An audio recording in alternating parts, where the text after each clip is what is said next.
Hello there once again, and welcome to The Verdict. I'm Mick Cornett, along with Kent Myers. We're here every week, as you know, delivering topical issues and meeting interesting people. And we're going to do it again this week.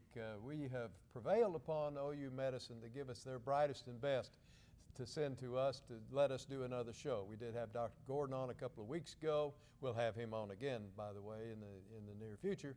But today we're going to talk about a very somber topic with a very pleasant fellow. The topic is cancer and cancer research. The very pleasant fellow is Dr. Shubham Pant, an oncologist from OU Medicine, who's going to tell us about the very important clinical trials that are going on at the Stephenson Cancer Center. Some incredible work taking place at the Stephenson Cancer Very Center unique on the work. OU Medicine campus, absolutely. So there's an economic development slant to this story and the Cancer Center, but there's also some groundbreaking medical work that's taking place, and we're going to learn more about it today. Yeah, we hope so, yeah, indeed. It's coming up on The Verdict. We'll be right back.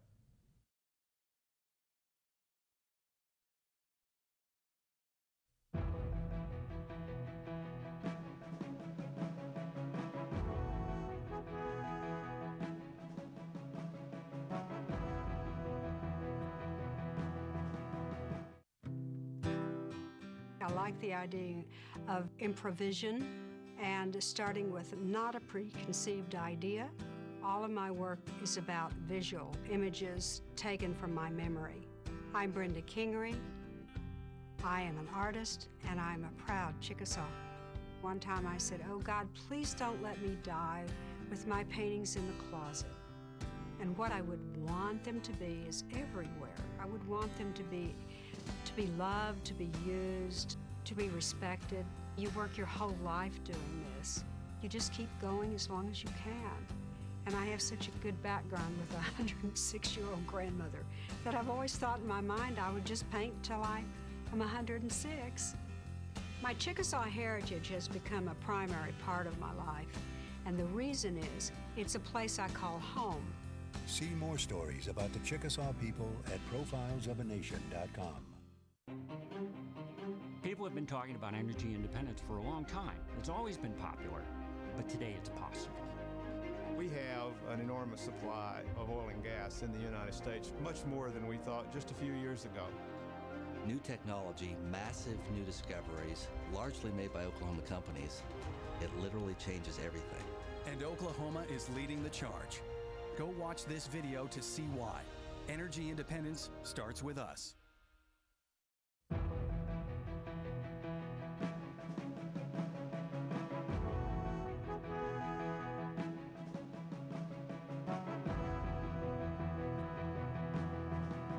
Welcome back to the set of The Verdict. I'm Mick Cornett, along with Kent Myers, and Kent's going to introduce today's guest.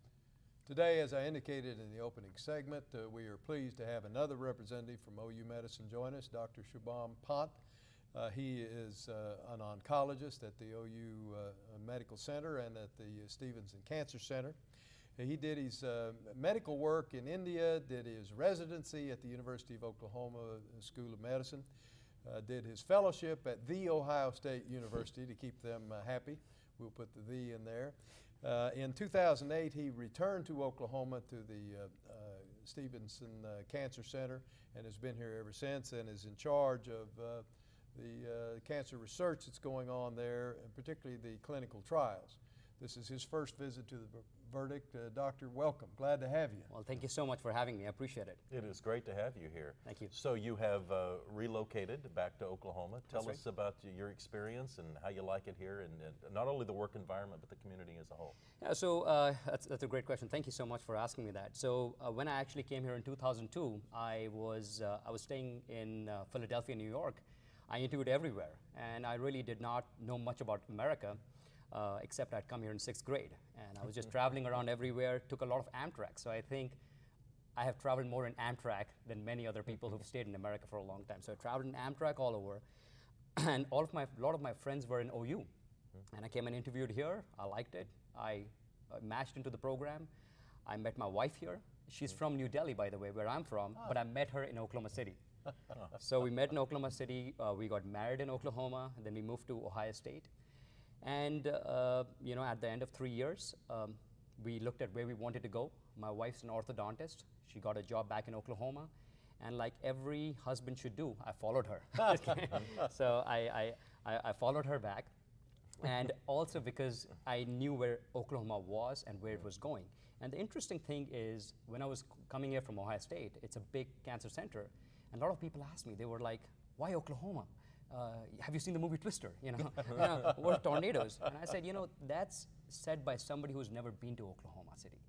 That's the thing. So whenever I tell my friends who are on the different coasts, in different places, all my fellows who are in different places, I say, you have to come to Oklahoma City before you make an opinion about it. That is the important thing. So I was lucky enough to have already made my opinion about Oklahoma City. I've got 2 daughters. I think it's a great place to raise a family. The community is great. The patients are great. They are trusting of the doctors.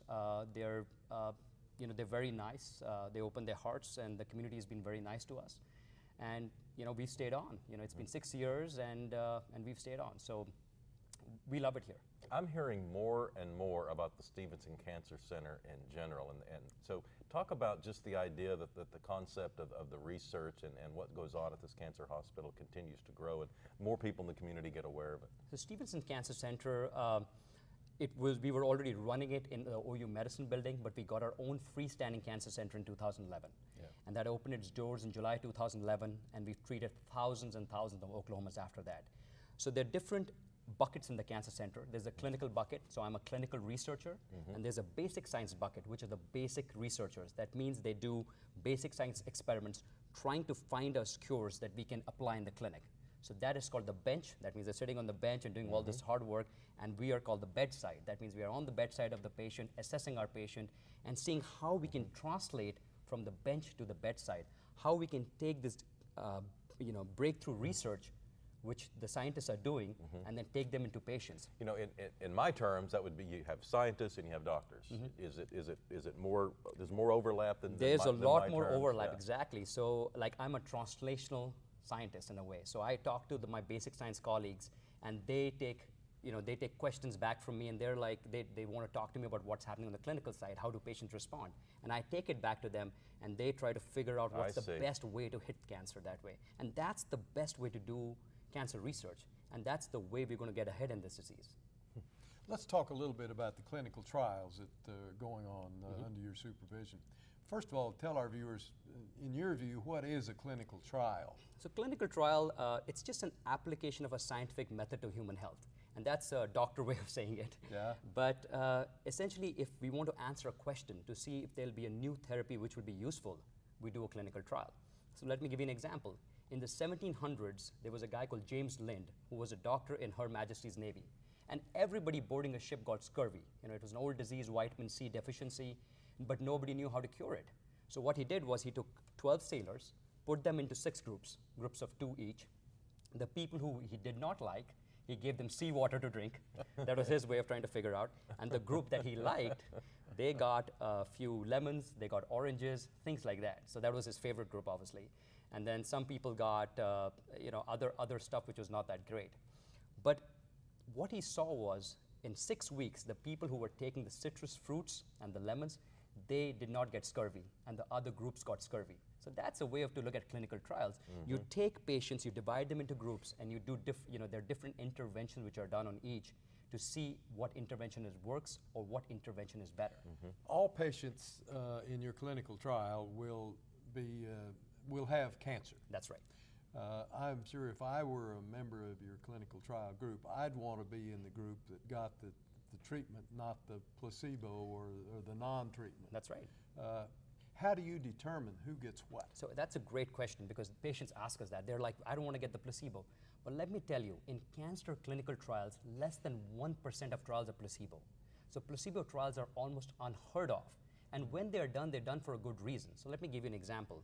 Normally the clinical trial is the standard of care, whatever the chemo may be or the drug may be. Let's take a regular drug people have a lot of, Lipitor, right? That's a drug to decrease your cholesterol. So let's say if we wanted to find a better Lipitor, then we would give half the people Lipitor, because that's standard of care, and the other half would get Lipitor plus a new agent. That's the way to look at it. So people are getting the standard of care. The first thing in clinical trials is patient safety.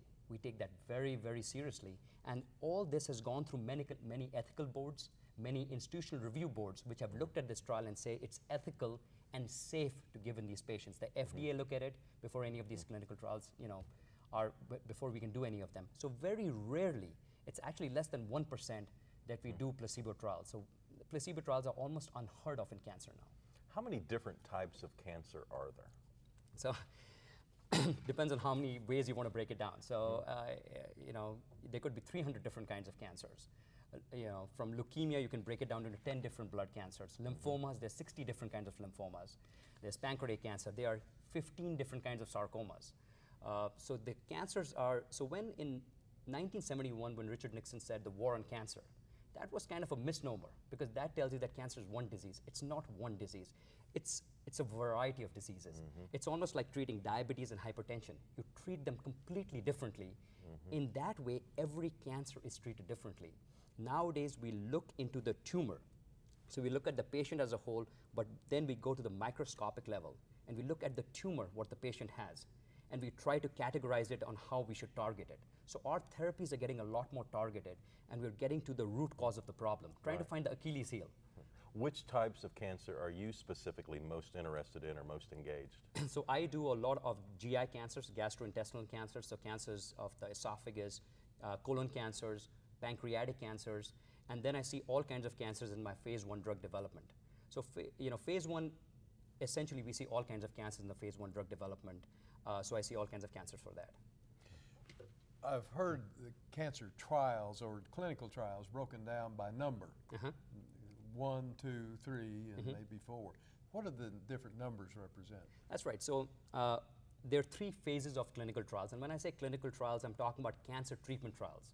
Kind of that specific. If you start talking about clinical trials, it'll take us an hour maybe to do that and all. But phase 1 trials, what we do is called first in man. So what we are doing is we are treating patients who have any kind of cancer, treating them with the same drug, trying to see if there's any response.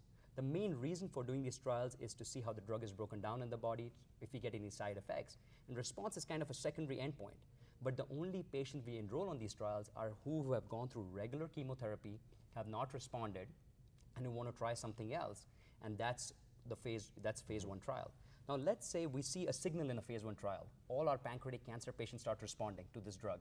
Then in the phase 2, we take only pancreatic cancer patients and we treat them with the same drug. And let's say it works, then we take it to the phase 3 in which we compare it against standard of care. So like I said, the Lipitor versus the drug X. So then we take it and compare to the standard of care to make sure it works. Because a lot of things as a gut feeling seems good, but when you actually put it into a scientific research, it fails.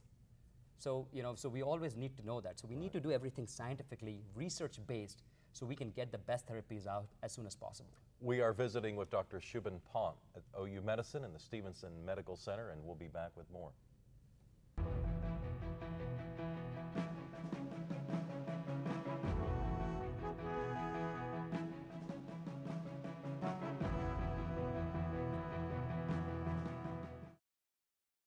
When you have something important to communicate, it becomes clear that there's a lot of competition for your audience's attention. So how can your message stand out and actually resonate with your audience? Legal Graphics has the answers. The team at Legal Graphics will work with you to plan, design, and even test your presentation to ensure your message will be heard and remembered. Call Legal Graphics today to schedule an appointment. The readiness is all. The good life comes naturally to Tulsa, where nature's beauty is matched with an eye for aesthetics. A legacy of neighborhoods graced with lawns and landscaping and handsome homes. A place that seems to have patented an ideal lifestyle. Bank First is loyal to the quality of life Tulsa assures its citizens, to the priority placed on education, culture, and growth. Loyal to builders who transform raw land into residential charm. Developers who see opportunity and add vitality to Tulsa's economy. Bank First serves both enterprise and private lives that need a loyal partner. It's how we help nurture this city's very good life. Bank First. Loyal to Oklahoma. Loyal to you.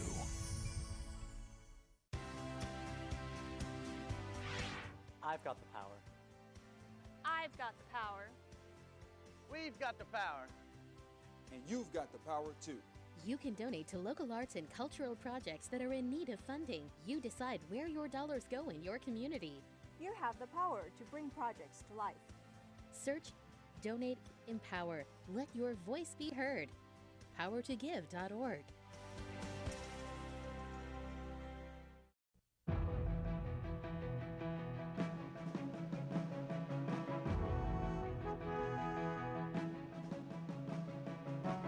Welcome back to the set of The Verdict. Mick Cornett and Kent Myers, and our guest today, Shubham Pant, who's with OU Medicine at the Stephenson Cancer Center. Phase 1 trials are taking place at your center. Can you kind of describe what a phase 1 trial is, and then how prevalent are these? Are there lots of places you can get phase 1 trials, or is this fairly unique? Particularly in cancer. Yes. Thank you for the question, Mick. So, phase 1 trials are a very specialized kind of cancer trials. They're specifically made for patients who've gone through regular chemotherapy, standard of care, like we call it, and they have not responded, or they've gotten too many side effects to the regular standard of care, and they want to try something else. So that's what phase 1 trials do, in which we try and match their tumor with a mutation. That means if there's something going wrong in the cancer, in the cancer cell, we try and find a therapy for that.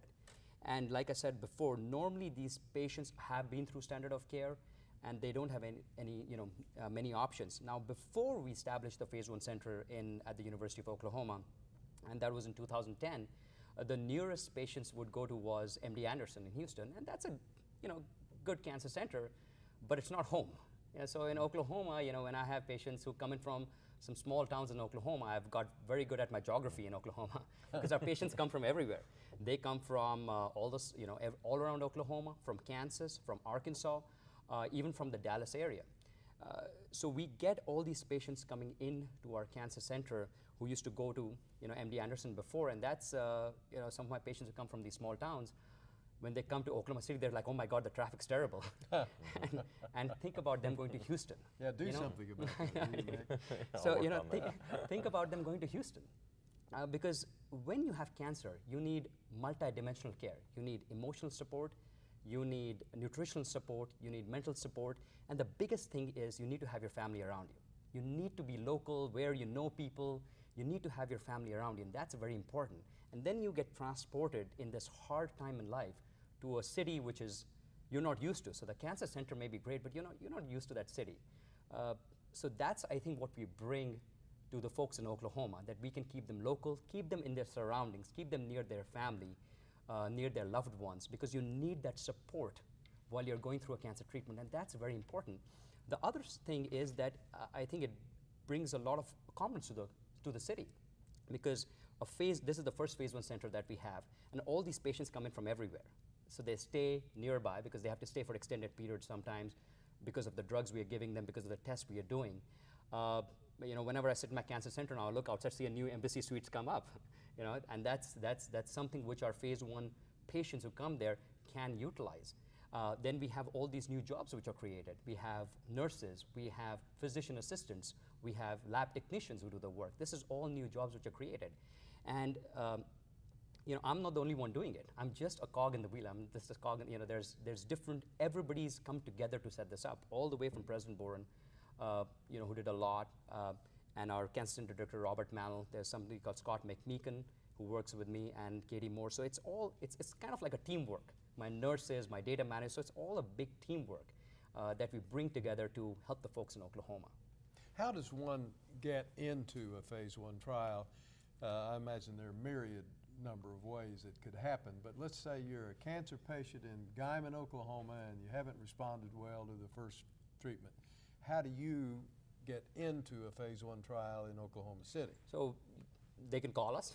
So, they can just find the packing shelves. Does the doctor do it, or does the patient do it? The patient can, they're doctors, so we get a lot of our community oncologists are very good partners, and they've been very good at sending their patients who are appropriate for phase 1 trials. Remember, not everybody's appropriate for phase 1 trials. If you've gone through cancer chemotherapy and you're not doing well, or if your loved one is not doing well, that means they're bedridden or cannot do a lot of things, then maybe more chemo is not for them. Maybe there should be some palliative care. That means care for them, for pain control and things is appropriate for them. But if you're up and around, you're doing something, you're just sitting, you're doing everything that a normal person could, and you still have the cancer growing inside you, then yes, it would be appropriate for you.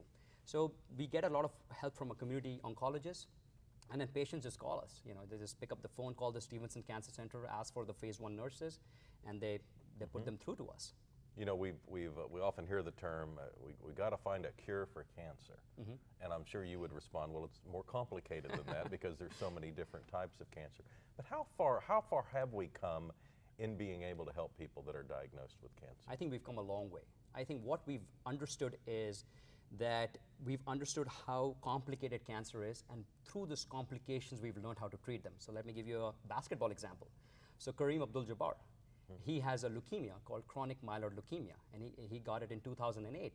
Before that, it used to be a death sentence. You could go through a bone marrow transplant, which had a high risk of dying from that, especially at his age when he got it. And now, because we know how that cancer mutates or how it changes, you can take a pill for it. That's it. So Kareem Abdul-Jabbar takes a pill for leukemia, for blood cancer. Chemotherapy-type pill? Chemotherapy-type pill. And there are 4 generations of that pill now out on the market. So we got the first generation in 2001. There was a Time Medicine article called, the drug is called Gleevec. These are the bullets. It was in 2001 when it came out. So again, it's a little bit more complicated, but I think we are breaking down the cancers into these little buckets in which we can try to find directed therapy. So it's almost like smart bombs. You're just bombing that bunker. You're throwing those smart bombs, you're finding out what is running that tumor, and then you're just targeting that tumor. How are we doing on prevention? Are more people getting cancer in general, or are fewer people getting cancer? Bit of both. I think more people are getting cancer. In a way, that's one thing, but I think that's because of more people, I think, are getting diagnosed with cancer, because we just have so many tools to diagnose cancer with. And the other thing is, in the 1940s and 50s, people used to die of infectious disease. There used to be other problems out there. Penicillin, well, they would die of old age. Yeah, and that was considered a reason and the to old die. age was like 60. Right? Now old age is, our survival is well into the 80s. So cancer is a disease of aging, really. You see young people with cancer, but traditionally cancer is a disease of aging. So 60 is the median age for more cancer. So people are living longer, and then they're getting those mutations, because our body is like a fine-tuned machine. You've got all these parts going through the body, and then you have a few defective parts which the body picks up and throws out. But as you age, that mechanism gets tired. So sometimes it doesn't pick out that defective part, and that just multiplies, body cannot control it, and then people get cancer. Just a few seconds left. Give us some idea of the financial impact of the Stephenson Cancer Center and the phase 1 trials. How many doctors are we talking about, and how many people are there to support each doctor? So 3 doctors in the phase 1 center, and then we have, I'll have to count them down, but I think there are about 25 support staff, which is nurses, data managers, physician assistants. So we have all that support staff, and those are all new jobs which have been created, and that can run into millions of dollars. Do you anticipate that growing from here? Absolutely. So we've grown every year. We start with 30 patients in 1 year. Now we are up to more than 100 patients every year. Shubham Pant with the Stephenson Cancer Center on campus of OU Medicine. Thanks so much for coming on The Verdict. Thank you. I appreciate it, Meg. We'll have to have you back on with some more success stories. Kent and I'll be back with a final word after this.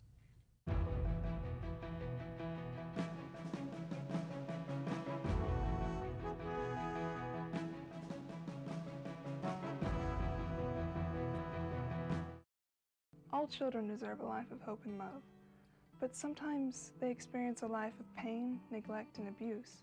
When that happens, each child deserves all the quality assistance and representation that can be offered in our legal system.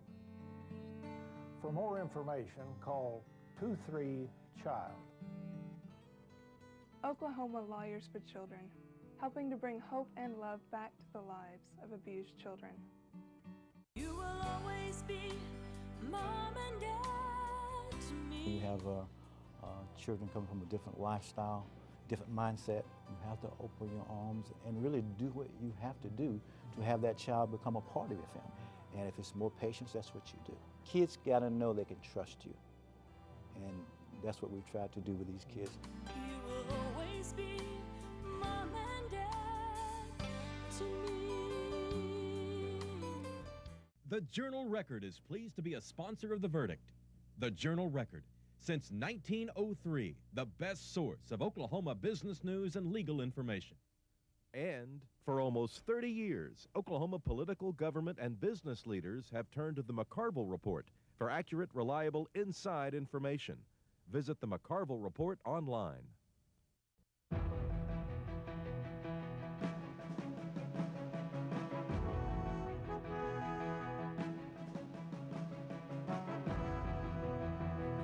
We are back on The Verdict. Mick Cornett with Camp Myers, finishing up a show that dealt with the Phase 1 trials that are taking place at the OU Medicine Center. Yeah, fascinating. I, of course, have been interested in cancer and cancer research for a long time myself because of family situations, but I never really understood what they meant by clinical trials or what Phase 1 trials were. I thought he did a grand job explaining it.